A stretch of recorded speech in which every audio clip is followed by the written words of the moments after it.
નમસ્કાર વિદ્યાર્થી મિત્રો. બેટા આપણે કાલે ચેપ્ટર નંબર 7 સ્ટાર્ટ કર્યું હતું, બરાબર છે? ભારતીય અર્થતંત્ર. ભારતીય અર્થતંત્રમાં આપણે જોયું હતું કે ભારતનું જે અર્થતંત્ર છે એમાં ઘણી બધી પ્રજાએ પહેલાં રાજ કર્યું, બરાબર? કેટલી બધી પ્રજા આવી, ભારતીય સંસ્કૃતિ ભાતીગળ હતી, બરાબર? આપણે એવું બધું જોયું હતું અને લાસ્ટમાં મેં તમને રાષ્ટ્રીય આવક શીખડાવ્યું હતું. આજે આપણે શરૂઆત કરીએ છીએ પ્રાચીન ભારત. પહેલાંનું ભારત કેવું હતું? તો કે પ્રાચીન ભારત એટલે હિન્દુસ્તાન. પહેલાંના ભારતને લોકો શું કહેતા હતા? હિન્દુસ્તાન. હિન્દુસ્તાનમાં વિશ્વની બે મહાન પ્રાચીન સંસ્કૃતિઓ, સિંધુ ખીણની સંસ્કૃતિ અને આર્ય સંસ્કૃતિનો સમન્વય હતો. આપણે આર્ય પ્રજા ધોરણ 10માં ચેપ્ટર નંબર 1માં જોયું હતું, બરાબર? આર્યો આવ્યા હતા, સપ્ત સિંધુ તરીકે પ્રદેશ ફેમસ હતો, બરાબર? અને આપણા ભારતની સંસ્કૃતિ પ્રજ્વલિત ક્યાં થઈ હતી, એટલે કે શરૂઆત ક્યાં થઈ હતી? તો કે સિંધુ અને રાવી નદીના કિનારે. એટલે શરૂઆત જ્યાંથી થઈ હતી એટલે આપણે એને કીધું હતું સિંધુ ખીણની સંસ્કૃતિ.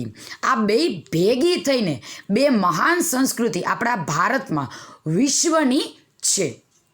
આ દેશ વિશ્વની સૌથી પ્રાચીન સંસ્કૃતિઓ, એટલે એક કરતાં વધારે પ્રજા પોતાની સાથે પોતાની સંસ્કૃતિ લઈ અને ભારતમાં વસી છે, બરાબર? એટલે શું કહે છે કે આ દેશ વિશ્વની સૌથી પ્રાચીન સંસ્કૃતિઓ ધરાવતા દેશો પૈકી ભારત એક દેશ છે. વર્લ્ડના કેટલા બધા દેશો પ્રાચીન સંસ્કૃતિ બધાય દેશને કોકે ને કોકે કેટલાક વર્ષો પહેલાં શરૂઆત તો કરી હશે, 2000 વર્ષ 3000 વર્ષ પહેલાં શરૂઆત કરી જ છે. પણ એ બધાય દેશોમાં આપણા ભારતનું કેવું છે? તો કે એક આગવું સ્થાન છે. એવું હડપ્પા જે પંજાબમાં આવ્યું અને મોહેન્જો-દડો, બરાબર, નામના સ્થળેથી મળી આવેલા સંસ્કૃતિના અવશેષો પરથી સાબિત થાય. આપણે કોઈ બુકમાંથી નથી થયું. ક્યાંથી થયું? તો કે બે પ્રદેશો મળ્યા, એક હડપ્પા અને એક મોહેન્જો, બરાબર છે? બિસ્ત કરીને વ્યક્તિ હતા, બરાબર? રાવ કરીને વ્યક્તિ હતા. દયારામ સાહાનીના અંડરમાં એ લોકોએ પંજાબના મોન્ટેગરીમાંથી હડપ્પાના જગ્યાએથી આ એક હડપ્પા શહેર મળી આવ્યું હતું, બરાબર? ચેપ્ટર નંબર 3માં આવ્યું હતું બેટા આપણે 10મા ધોરણમાં.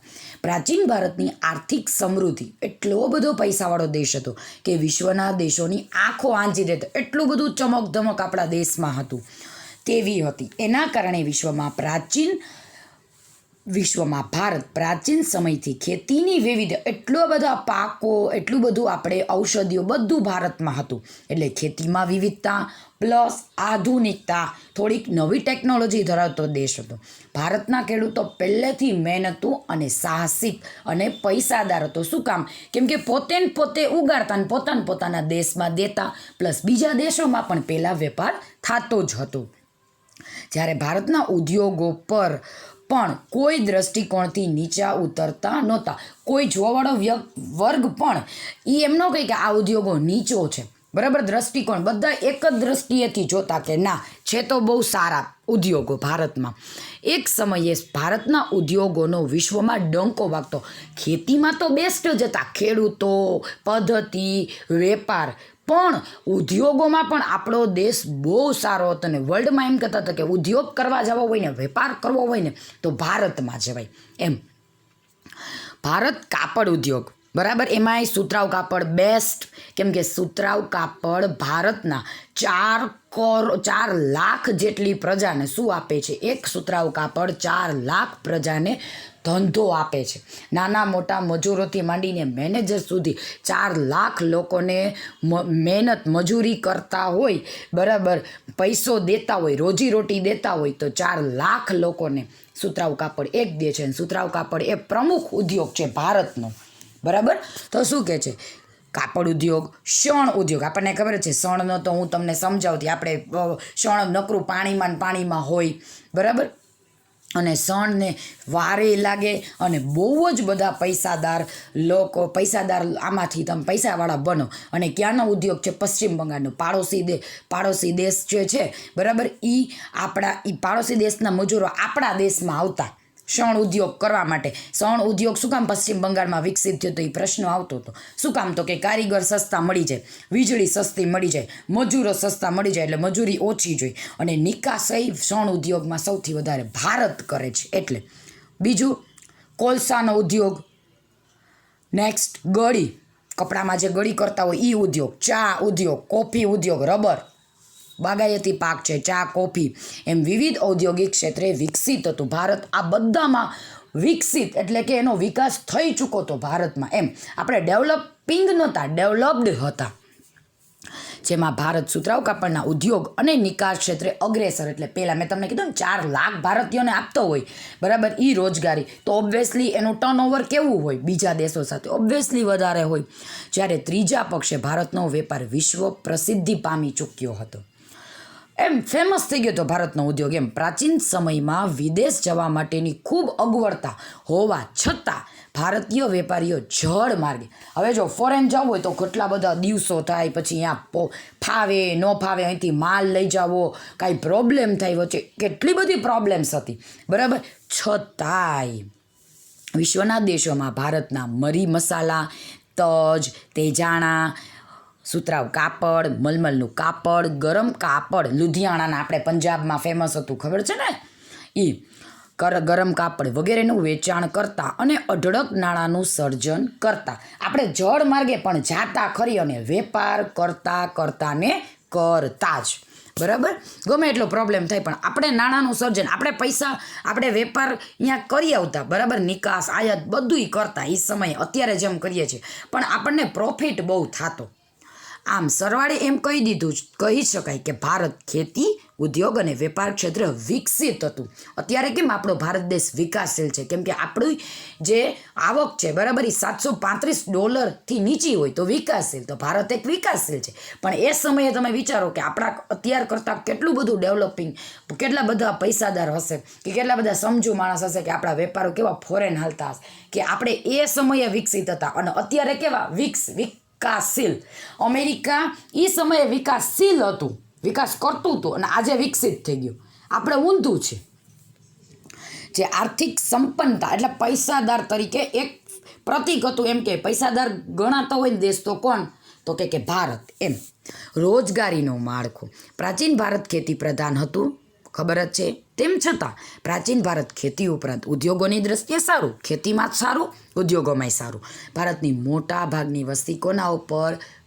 ખેતી ઉપર. કેમ કે રાષ્ટ્રીય આવકમાં હિસ્સોય ખેતીનો કેટલો? 25 થી 22% જેટલો. અને દેશ મુખ્યત્વે ગ્રામ્ય અર્થતંત્ર બરાબર પર આધારિત. તો મોટા ભાગની વસ્તી ક્યાં વસે છે બેટા? ગામડામાં. અને શું કરે છે?